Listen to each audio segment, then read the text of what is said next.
Hola, muy buenas, encantado de volver a estar con todos vosotros en esta actividad de Historia de las Civilizaciones. Estábamos, ya sabéis, en esta unidad hablando de la civilización griega, de la cultura griega, de la Grecia antigua, y hicimos ese pequeño receso el otro día para hablar del ocre y cómo al fin y al cabo el ocre ha tenido una trascendencia decisiva en toda la evolución del ser humano y de forma simbólica incluso lo tenemos presente hoy en día. Así que volveremos hoy, si os parece, a hablar del mundo griego, de los ritos, de los mitos, de las religiones en el mundo griego y de la trascendencia que tienen los mismos mitos y ritos griegos hasta prácticamente nuestra actualidad, tanto en el arte como en otras formas de pensamiento religioso. Así que si os parece, hoy voy a hacer una presentación de algunos de los libros que os presenté ya en otras unidades. En concreto voy a leer un fragmento de un texto, se llama La religión griega, es un texto de Martin y Metzger, para EDAF Universitaria, para la colección EDAF Universitaria. En este texto se habla de que quizá deberíamos hablar más de religiones griegas o conjunto de religiones griegas, más que de una religión férreamente unificada o monolítica. La religión griega no fue revelada de golpe por un profeta o un mago para imponerse inmutablemente a lo largo de una serie de siglos.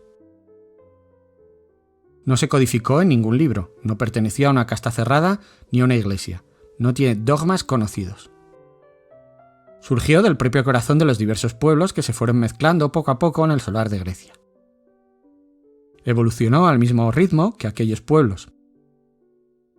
Su historia está en estrecha dependencia con la de ellos y representa un elemento de su civilización. En cuanto se trata de interpretar unos elementos vivos en su formación y en su posterior evolución, aparece la religión griega con sus múltiples aspectos. Vinculada a la formación y evolución histórica del pueblo griego, las aportaciones de que está hecha son tan variadas que a veces se han preferido emplear la expresión de religiones griegas, que reflejan mejor la diversidad de dioses, cultos y ritos. Aun las divinidades, que aparentemente, tanto en su personalidad como en su función, presentan más unidad, como Zeus o Atenea, tienen en el tiempo y en el espacio variedades difíciles de fusionar. Zeus Amón, Zeus Agoraios o Zeus Meilikios desempeñan unas funciones y son objeto de unos ritos muy distintos de los del Zeus olímpico. ¿Qué decir de Poseidón? Deidad marina en Atenas y dios de las fuentes en el Peloponeso. En un área tan reducida como la del Peloponeso, rivalizan dos concepciones de Asclepios. El dios de Epidauros, que se instala en Atenas, compite con el Asclepios de Arcadia. ¿Y cómo sería posible reducir a uno los diversos aspectos de Demeter y de Perséfone? Entre los cultos y ritos de Eleusis, las ceremonias de Demeter la Negra en el Peloponeso y las distintas Demeter del mundo griego occidental, las diferencias no se pueden reducir a una misma concepción, que siempre sería demasiado general y vaga para conservar valor explicativo alguno. Al tomar contacto con el mundo religioso de los griegos, lo primero que hay que hacer es evitar generalizaciones y sincretismos demasiado precipitados, y no perder la sensibilidad a las grandes diversidades regionales. Estas diversidades vienen en primer lugar de la variedad de los orígenes. Bueno, pues este era un fragmento introductorio al texto de Martin y Metzger que yo creo que puede explicar bastante bien lo que era la concepción que tenían sobre la religión y la religiosidad en la antigua Grecia. Y hablando de la importancia de la mitología, no solo dentro del contexto de la Grecia clásica, sino también en todas las culturas, haciendo un estudio transcultural, por lo tanto, de la mitología, voy a leer un fragmento del libro que también os presenté, que se llama El héroe de las mil caras, Psicoanálisis del mito, de Joseph Campbell, que ya insistí en que fue un texto especialmente importante en determinados momentos en la década de los 70. Habla sobre el mito, y es el prólogo al fin y al cabo de su texto, el monomito. Y dice así: el mito y el sueño.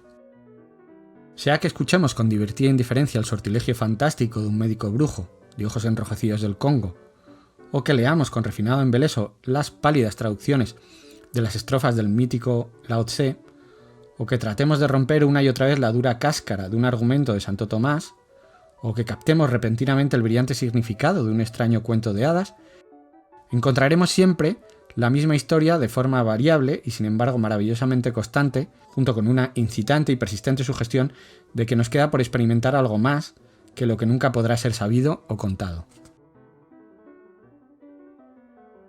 En todo el mundo habitado, en todos los tiempos y en todas las circunstancias han florecido los mitos del hombre. Han sido la inspiración viva de todo lo que haya podido surgir de las actividades del cuerpo y la mente humanos.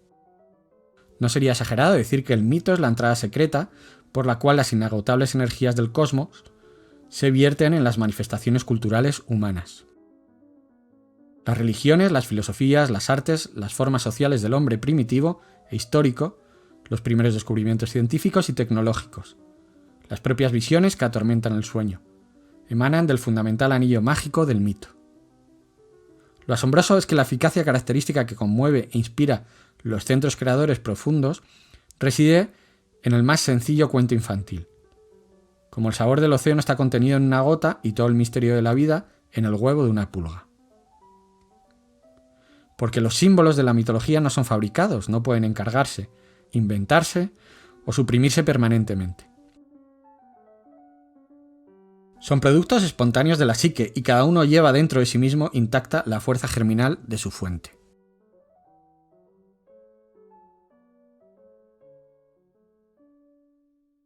¿Cuál es el secreto de la visión eterna? ¿De qué profundidades de la muerte se deriva? ¿Por qué la mitología es la misma en todas partes debajo de diferentes vestiduras? ¿Qué nos enseña? Actualmente muchas ciencias contribuyen al análisis de este enigma. Los arqueólogos exploran las ruinas de Irak, Onán, Creta y Yucatán. Los etnólogos interrogan a los hostiacos del río Obi y a los bubis de Fernando Po. Una generación de orientalistas ha abierto para nosotros recientemente los escritos sagrados de Oriente y también las fuentes prehebreas de nuestra Sagrada Escritura. Mientras tanto, otra multitud de eruditos, continuando investigaciones iniciadas el siglo pasado en el campo de la psicología de los pueblos, trata de establecer las bases psicológicas del lenguaje, del mito, de la religión, del desarrollo artístico y de los códigos morales. Bueno, esto es una introducción a su texto, El héroe de las mil caras, en el que habla un poco de la importancia del mito en las religiones clásicas, pero también en la actualidad, ¿no? Al fin y al cabo, lo que viene a poner Joseph Campbell de moda en esa década de los 70 es la importancia del conocimiento de los mitos clásicos, porque dice que son bastante similares a unas culturas y otras, ¿no? Es la idea del mito como elemento transcultural que aparece en diversas culturas, expresado en diferentes formas, en diferentes idiomas, pero al fin y al cabo el mito viene a ser un poco el mismo. Así que estábamos hablando de la importancia del mito y de la religión griega porque al fin y al cabo son necesarios para entender también ese tránsito al logos, al conocimiento precientífico, ¿no? El conocimiento de los primeros filósofos clásicos griegos al fin y al cabo tiene que ver mucho con el mito y con las religiones griegas también, ¿no? Cómo van dejando atrás ese pensamiento mágico para saltar hacia lo que es un pensamiento filosófico basado no tanto en los mitos y en las religiones, sino más en un pensamiento científico que diríamos hoy, ¿no? en el poder de la razón. A continuación vamos a seguir hablando también un poco de la historia de esta Grecia clásica y de esta Atenas en concreto, y os voy a leer un fragmento de un texto de Juan Eslava Galán, que ya sabéis que tiene varios textos adaptados de una forma más amable y con bastante humor, pero no así menos juiciosos o menos cercanos a lo que es la historiografía, porque al fin y al cabo él es historiador. Y os voy a leer un fragmento, un capítulo que habla de los pulidos atenienses.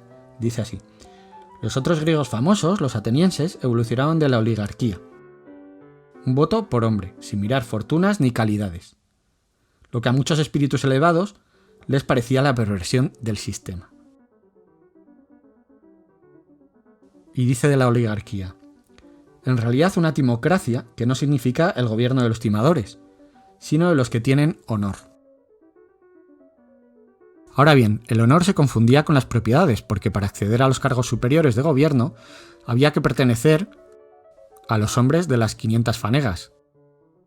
Otros cargos medios estaban a disposición de los caballeros, propietarios de al menos 300 fanegas, con las que podían costearse caballo y equipo pesado de guerra.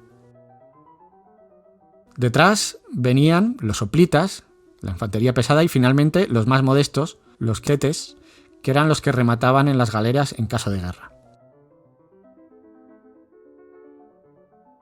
Para los platónicos, la democracia surge de la oligarquía en la que el afán por la ganancia ha relegado la educación y la cultura a un último plano y ha sumido en la ignorancia a las grandes mayorías, es decir, a los pobres. Esta democracia es gobernada por un grupo de administradores zánganos que viven de los ricos supervivientes de la revuelta social que instauró la democracia.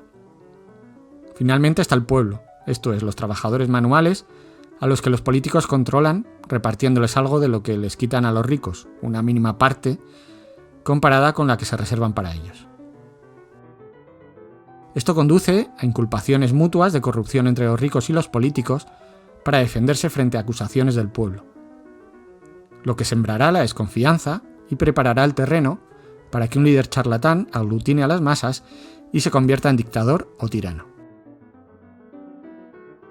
La democracia ateniense era muy participativa. Los ciudadanos aprendían a hablar en público, a rebatir los argumentos del contrario, incluso aprendían a pensar. La oratoria se apreciaba como un arte excelso. El más ilustre político ateniense fue Pericles, 495 a 429 a.C. Hombre culto y sensato, honrado y virtuoso, al que permitieron dirigir la ciudad en solitario, aunque advertían que ello conducía a la detestada dictadura.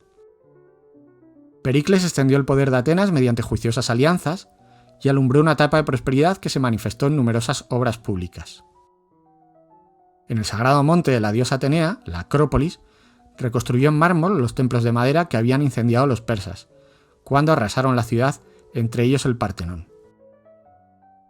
La rivalidad entre Atenas y Esparta condujo a la guerra del Peloponeso, en el 420 a.C., que duró 27 años y dejó a Grecia tan postrada que Filipo II, rey de Macedonia, la vecina del norte, la incorporó a su reino sin gran trabajo en el 338 a.C.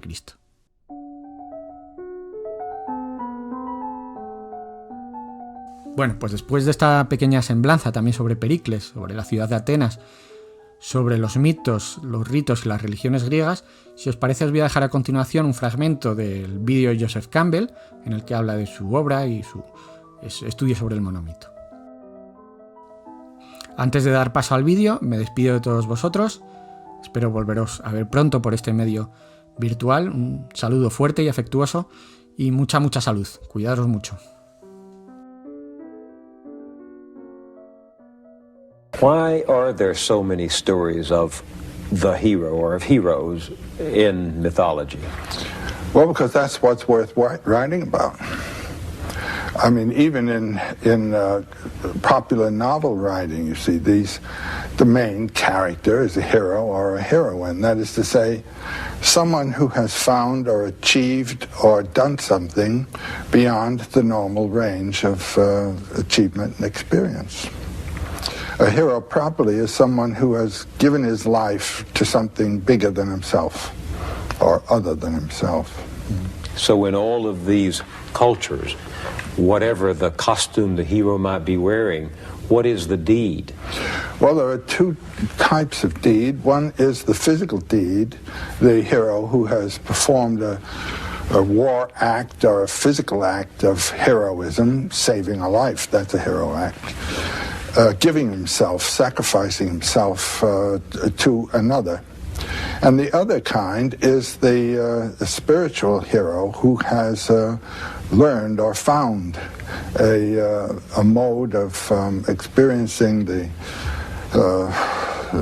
supernormal range of human spiritual life and then come back and communicated it. It's a cycle. It's a going and a return that the hero cycle represents. But then this can be seen also in the simple initiation ritual, where a child has to give up his childhood and become an adult, has to die, you might say, to its infantile personality and psyche and come back as a self-responsible adult. It's a fundamental experience that everyone has to undergo. we're in our childhood for at least 14 years, and then to get out of that posture of dependency, psychological dependency, into one of psychological self-responsibility requires a death and resurrection. And that is the basic motif of the hero journey. Leaving one condition, finding the source of life to bring you forth in a richer or more mature or other condition. So that if we happen not to be heroes in the grand sense of redeeming society, we have to take that journey ourselves, spiritually, psychologically, inside us. That's right. And Otto Rank, in his wonderful, very short book called The Myth of the Birth of the Hero, he says that everyone is a hero in his birth. He has undergone a tremendous transformation from a little, you might say, water creature living in a realm of the amniotic fluid and so forth, and then coming out, becoming an air-breathing mammal that ultimately will be self-standing and so forth. This is an enormous transformation, and it is a heroic act, and it's a heroic act on the mother's part to bring it about. That's the primary hero form, you might say. Still a journey to be taken after that. There's a big one to be taken. And that journey is not consciously undertaken. Do heroes go out on their own initiative? Well, they're both kinds.